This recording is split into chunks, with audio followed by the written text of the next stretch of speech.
Okay, so apparently I ran out of space on my phone, but not a big deal. So I've uploaded it, made some more space, pick up where we left off. So we left off essentially talking about cytoskeletons, and since then I was just using a different color pen, just this messy black pen. I'm so sorry how messy my handwriting is, guys. It's going to be a part of biology.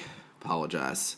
But in any case, if you look at certain cellular structures that plants have, they have all these other ones that animals have, but they also have a few elective structures, right? So they have other structures like the cell wall, which essentially would make this cell much more geometric in shape, usually something that's squarish or even hexagonal.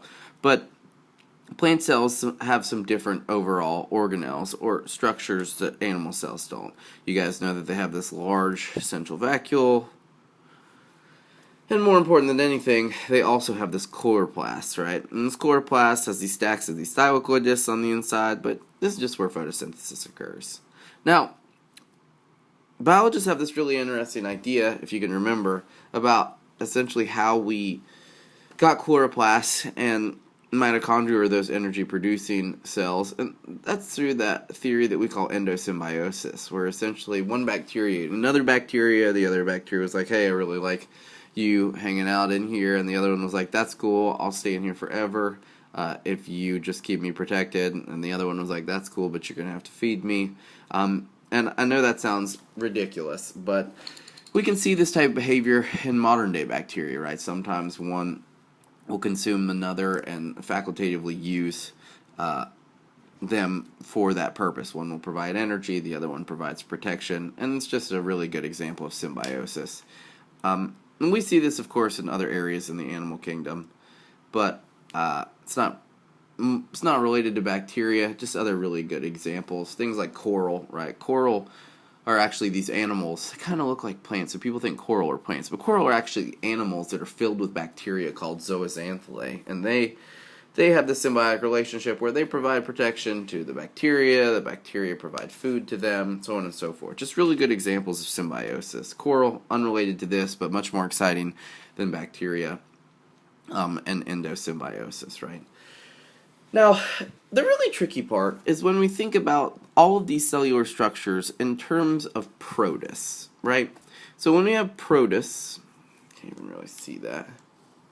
When we have protists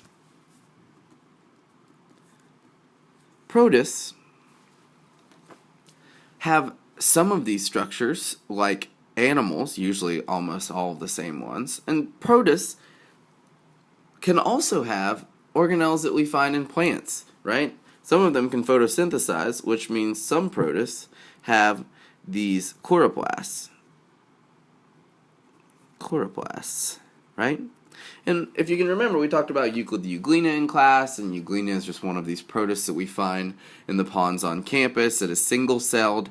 That's probably one of the more confusing aspects about protists, right? So we have all of these eukaryotes, right? We have the kingdom of eukarya, and then we have plants, animals, fungi, and protists. We have the domain of eukaryotes, and then we have all these different kingdoms, right? We have plants, animals, fungi, protists, and protists are the most confusing because protists can be single-celled organisms. So people think about protists like they're bacteria, but they're not, right? They have all the same cellular structures as animals, and even sometimes that of plants, which is why we talked about Euclid the euglena, right? Euclid probably is not going to have a large central vacuole, which is what plants typically use to store water. It's not going to have this rigid outer covering because it has this flimsy cellular membrane, so it has no need for a cell wall. But when they run out of food, they have the ability to photosynthesize, and so they have some organelles like plants do, all right? And most protists are single-celled. So being single-celled doesn't make you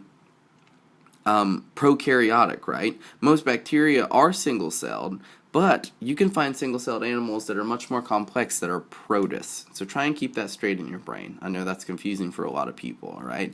We talked about trypanosomes and that infectious protists. Most protists are not infectious, right? But we talked about that one with the kissing bug that can make you really sick and give you that thing called Chagas disease that literally eats your heart out without going into too much gross detail, right? But hopefully you get the idea of what constitutes being a protist versus what doesn't. Now, unlike protists, animal cells and plant cells, they connect to other nearby cells, right? So if this is another plant cell, they have these things called plasmodesmata, right, which are just these long tunnels that essentially allow plant cells to transfer material to them. But if this was an animal cell, for example, I don't know, once again, super sloppy, so just trying to listen to the things that I say. Right, we talked about some of those junctions. They can be tight junctions. They can be things like desmosomes. This is one of the ones your books talked about. Tight junctions we find, it makes a watertight seal. We commonly find them in kidneys. Probably the coolest one are gap junctions. And this allows electrical impulse to essentially jump from one cell to the next, which is a really, really quick way. It's essentially an open tunnel that only allows the transfer of electricity. But either way, there are all sorts of different ways to connect animal cells together, which is really important if you're a vesicle and you're carrying some really important proteins that you need to send to the cell next door. You're going to need some kind of connection there, right? And those tunnels and plants are plasmodesmata. Either way, lots of different ways to connect all of these different types of cells, all right? It's just a good overview of cells, basic cellular structure, and some of the more practical aspects of the things that we're talking about from a biological standpoint.